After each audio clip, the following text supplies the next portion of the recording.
everybody. Good morning, good morning, good morning.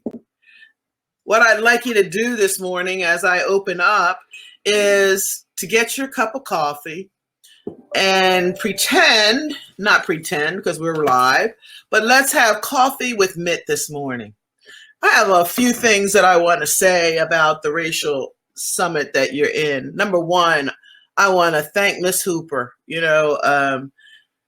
I actually connected with Deanna last year, and she is now my ride and die person because she does what she needs to do.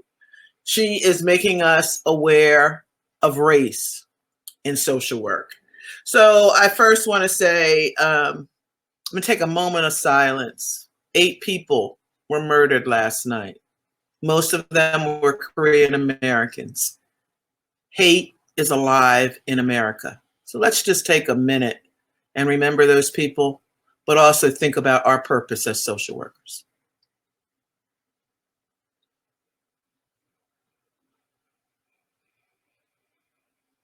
Hate is alive in America, and you are the social worker who I am asking to become the change agent, to do whatever is necessary to eradicate racism in America. I have said time and time again that racism is the human stain of America. Every day we get up and we wear that stain. People see it. People know that it's there, but no one tries to eradicate it. Well, I want to wipe it out. Not in the next lifetime, but in my lifetime. Ubuntu. Ubuntu is a term that was used for World Social Work Day and World Social Work Month. Ubuntu is an Afrocentric philosophic concept, which means I am because we are. I ask people to think about that term as you are a social worker. Whatever you do has impact on another. Ubuntu means how do we humanly connect with ourselves, with one another, with the earth. It was brought and became fashionable term by Desmond Tutu and Nelson Mandela at the end of apartheid. As they were building a new South Africa, they wanted to remind people that whatever South Africa becomes, it would become because of the people. I am because we are. And so as I think about that, and I think about the 8 people that were senselessly murdered last night, and again, another man was arrested. So we know that he was not a person of color, because when people get arrested and taken into custody, they generally are not brown or black, because those individuals generally die at the scene. But nonetheless, we had a senseless killing. And we went through this so long last year. Last year, we looked at Ahmaud Arbery, Breonna Taylor, and George Floyd. And person after person after person murdered senselessly because of the color of their skin. I am because we are. So what is America? What is it becoming? We're back to our Jim Crow days, as Stacey Abrams says, in suits and ties. Now, I don't want to be bleak this morning. I want you to listen to all of the presenters. I want you to think about how you will impact social work. And I want you to do it. I want you to do something tonight, not wait till tomorrow. Because see, social work, this is also a time which could be our new renaissance. It could be our time to be able to flourish. Every dark period has a renaissance, right? Every dark period succeeds because people are willing to change when they see things happen. So this is the moment that we have right now. and we're on social media and we're gathering people, but it's time to go back into our communities. It's time to begin to start the change where you are. Let me just kind of go over some notes I made last night. You know, the state of social work is being reimagined. We're looking at ourselves. We're making the necessary changes we need to make. We understand that racial equity must be at the center of everything we do.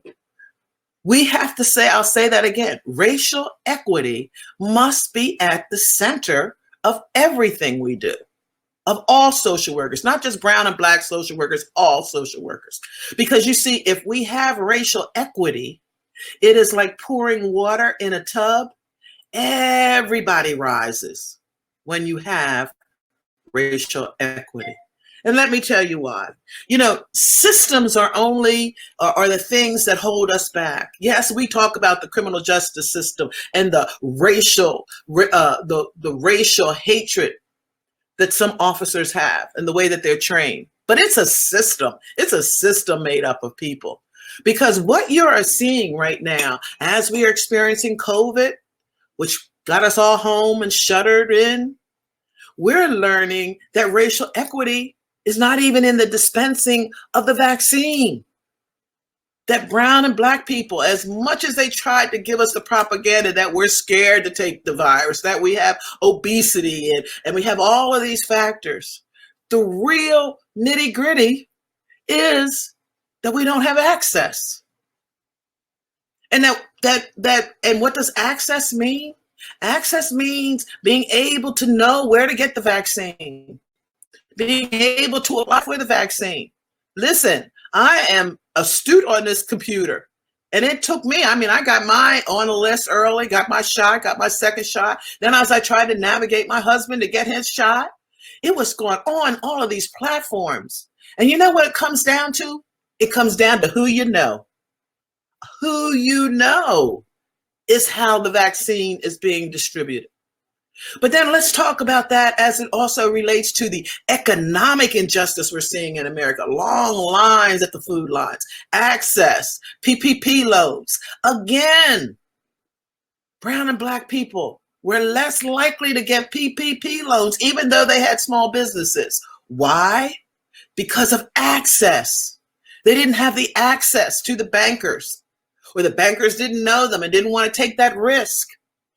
Then we also have, as we know, environmental injustice. We're having fires, floods.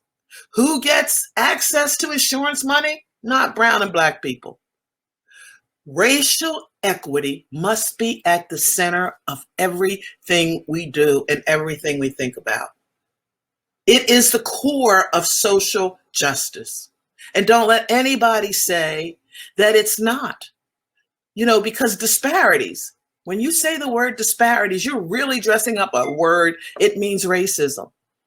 There's some reason, again, during COVID, I was looking at the stats last night in preparation for this, more in brown, black, and Native people have died of COVID than any other group. And that's not by happenstance. That is by people who are on a surge. We know when people say the hospital's at a surge, really what they're saying is we're deciding who is going to get a ventilator and who is not. And we do know that when people are there in that gown and sick, there are doctors and nurses who make those decisions. And if we're not at the center of being part of that decision, sometimes we're not chosen to live. So let's think about what you're doing this morning. And let's understand that what's happening in America is Jim Crow, suits and ties. 42 states in these United States are trying to pass legislation at their state capitals right now that will deny people the right to vote. You see Stacey Abrams and her ability to do fair fight, where everyone thought that she'll never do what she did, bring home Georgia and make it from a red state to a blue state, and then just weeks later come back and elect 2 senators. It was because of Stacey Abrams' persistence to save our democracy that she was successful. And now states, your state house is beginning to write legislation and have all of these crazy amendments to your state's constitution. I know it's happening in Pennsylvania, that will strip back some of the governor's power, that will strip back the decisions about how voting is going to take place in your particular county, whether there'll be ballots out there with boxes. Come on, people. This was the United States. We were in a pandemic, and people made wise decisions to allow everyone to have a vote by setting out ballot boxes. And now they want to tell us through all this fake news that voting irregularities happen, when we all know that that's not true. Our own people told them that's not true. So you see where social work has a job to do. So as you sit on this racial summit, don't just look at it for the fact of I'm listening. No, look at it and see what you can do to bring change. We need social workers to really hit the social media platforms. Prepare yourselves. Call into your TV stations. Do whatever is necessary to get the voice of the people on TV. You see, every time there's a catastrophe, they call on lawyers and they call on all of these things. What's happening? But let me tell you, social workers are at the front line long before any other profession. And we remain when all of those people go out. So on CNN, Fox, MSNBC, every news brokerage, we need to hear the social work voices. And yes, I said Fox. We have to be there too, because we've got to learn to strategize. Naeem Akbar said a long time ago, a book that I studied, Psychological Chains of Slavery. We need an offensive and a defensive team.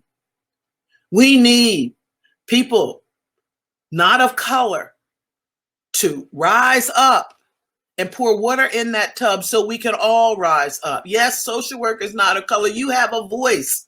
You have a platform. You have the dinner table. You have the community. You have your clubs.